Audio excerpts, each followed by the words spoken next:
Hello, before we begin this presentation, it's important to know that this is a student presentation and I'll be using a hypothetical scenario for educational purposes. I'm a student at the University of Arkansas for Medical Sciences and I do not represent the HC name in the following slides.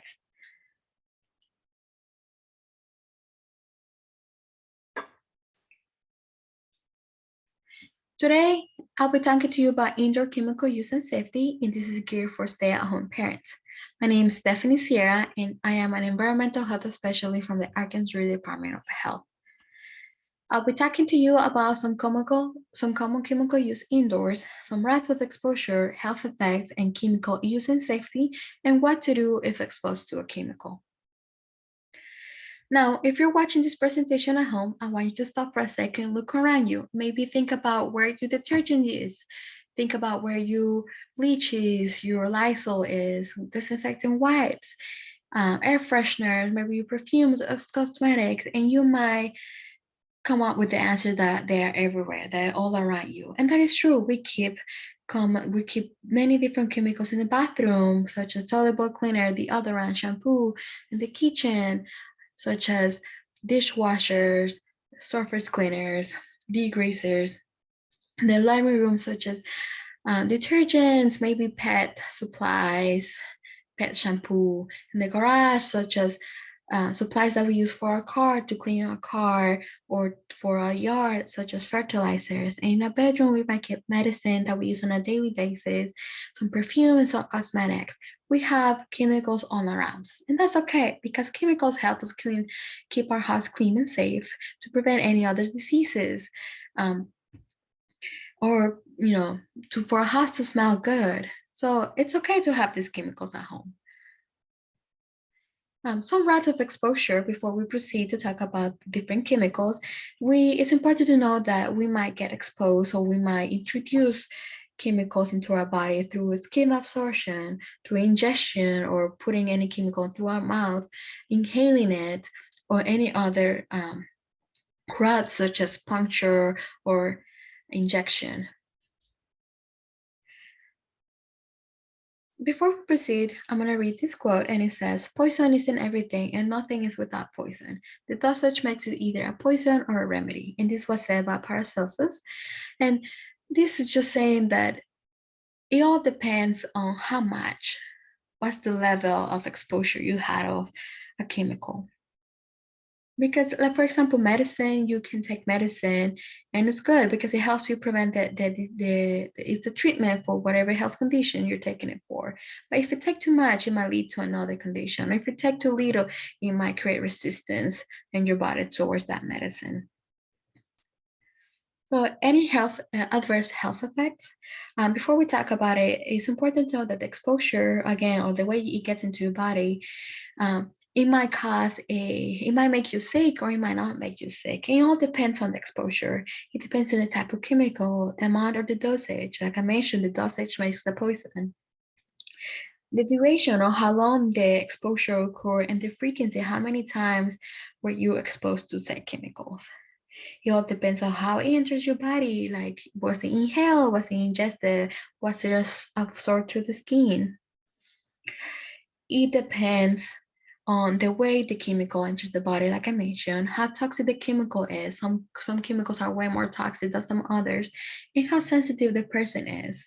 Like I said, some might get sick and some might not. And some risk factors for that are age, gender, genetics, health status, and others. Now, it might have different effects between adults and children. Like I say, age is one of the risk factors. And in adults, because we have stopped developing, it might not be, the reaction might not be as strong as in children. But it might still cause respiratory problems. It might exacerbate a medical condition that we already have, such as asthma, or maybe we have a strong reaction in the skin. And it might cause, redness in the skin, or it might cause a rash, or it might hurt, or it might hurt or damage an organ. And if the reaction is too strong, it might even lead to death. However, the human body has the ability to tolerate certain amounts of chemicals, and we have a way to detoxify certain harmful chemicals. And one organ that does that is the liver. The liver like let's say you get exposed to a chemical and it's absorbed through your body and it will eventually reach your bloodstream, and in your bloodstream it might reach the liver. Now the liver, like I mentioned, one of its functions is to detoxify harmful chemicals by degrading said chemical maybe into something that is more your body can handle more easily. If not, it might be able to get rid of it completely. Some other ways that the body helps detoxifying say chemical, harmful chemicals is through feces, sweat, or exhalation.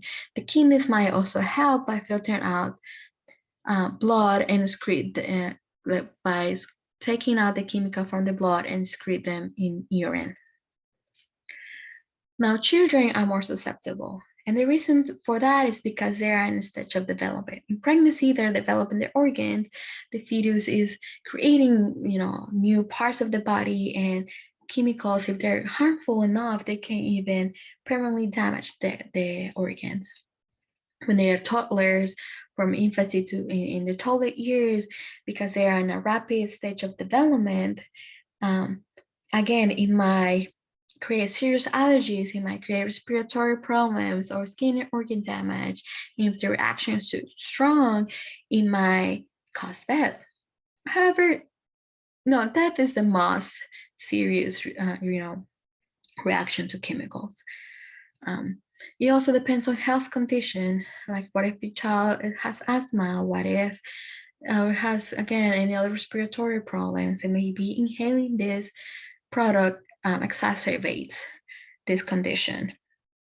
And so that is also why it's important to talk to your doctor and ask them what can you do to help prevent these reactions, and what products can you use if your child has this medical condition. Another reason why children are more susceptible is because they're curious. They're naturally curious. That once they are able to walk, they want to know what's everything. They walk around or crawl around and grab a pen, grab a flower, grab whatever they can find on the floor if they're crawling, or they like to open cabinets and see what's inside cabinets. Maybe that is also the reason why doctors ask you if you have childproof your house before, whenever they see that the child is about to start walking or crawling. So now we learn about, process exposure, different chemicals that we find around the house, maybe some health effects that we might have in adults and children. So now we're going to talk about chemical use and safety, because like I say, this is not the reason for us to get rid of a chemical unless it causes a very serious reaction. But we still need, a cleaner. We still need to clean our house, because we need to have a way to prevent any other diseases or any other bacteria or viruses to coming into our house. So safety. It's important to read the label, buy the right chemical, and use it as indicated. Just use the man-eater. If you're just gonna buy, let's say, toilet bowl cleaner, just use it as toilet bowl cleaner, and just use as the label says that you need to use it. If you buy Windex, which is a window cleaner or glass cleaner, just use it as glass cleaner. Don't use it to clean a table, or don't use it to clean something else.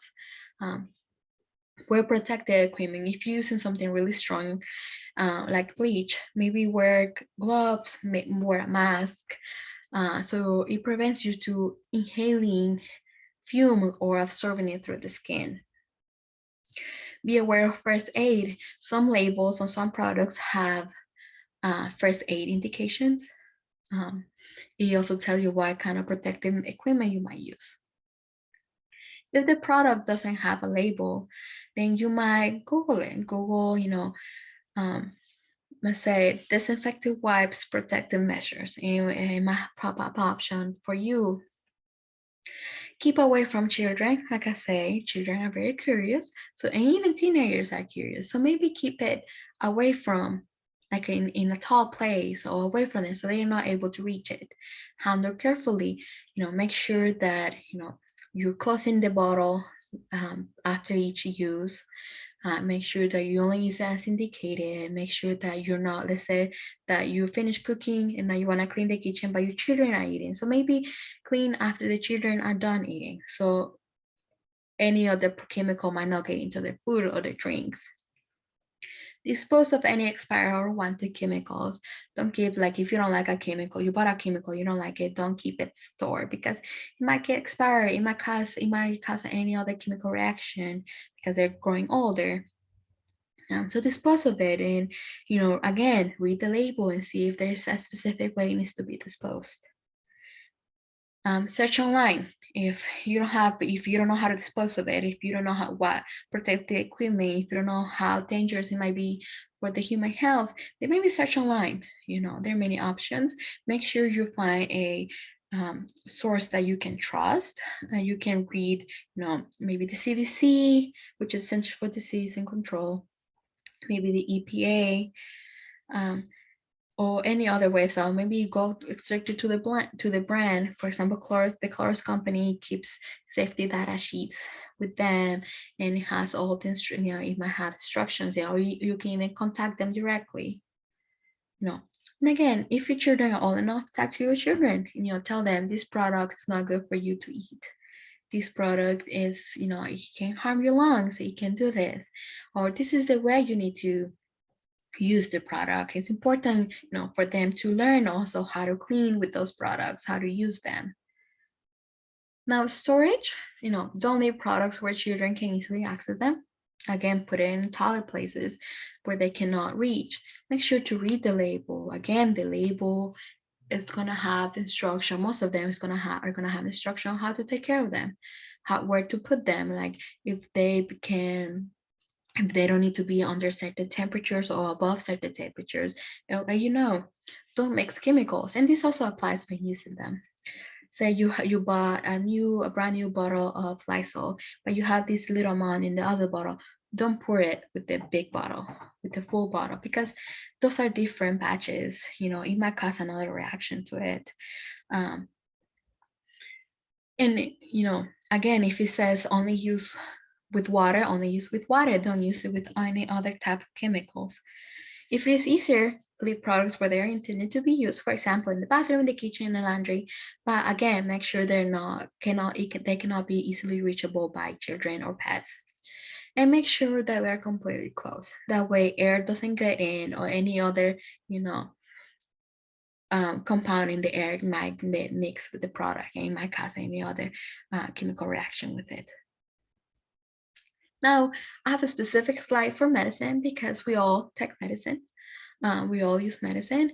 So we only use medicine as prescribed. The doctor tells you only need to take it for 10 days, that he or she is probably gonna prescribe only enough medicine for 10 days. But if you have leftover medicine, don't take it.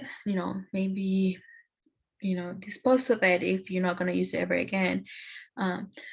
Again, like I said, dispose of medicine that has expired or that you aren't taking anymore, and dispose of it in the right place. For example, pack it up in a bag and then drive to the nearest hospital, clinic, or pharmacy, and they might tell you, oh, we have a box here where we put all the medicine that they need to be disposed of. Don't dispose of it in the sinks or the toilet bowls because it might contaminate the water. Again, keep away from children. You as an adult are the one who needs to give the medicine to children. Don't tell them, oh, go grab the Motrin and take Motrin, because what if they take more of the dosage that they need to take?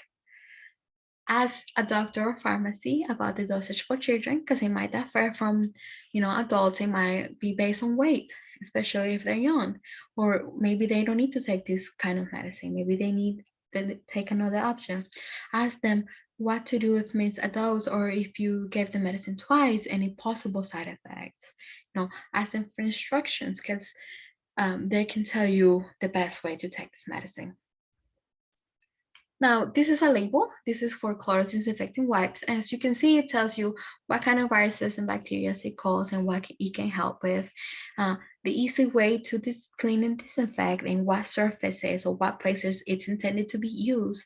It has directions of use. It tells you how to open the package. It tells you how it can become a hazard to humans and domestic animals. It has a caution label. It has first aid, like if you get it into your eyes. It tells you, physical or chemical hazards, how to store and dispose of it. It has contact info. It has if you need to recycle the box. It tells you that it cannot be flushed in the toilet. Now, you get exposed to a chemical, what can you do? Well, the first thing is don't panic and assess the situation. Make sure your child or whoever is exposed is okay. Call 911 or emergency services if the exposure is too much, or if the reaction is too strong. Provide first aid to the person. Call poison control center. Call someone that is able to help. Now, these are some references that you source this presentation. And thank you so much for your time. And I hope that this presentation is helpful to you. As always, this is my email, and you can reach out to me if you have any other questions.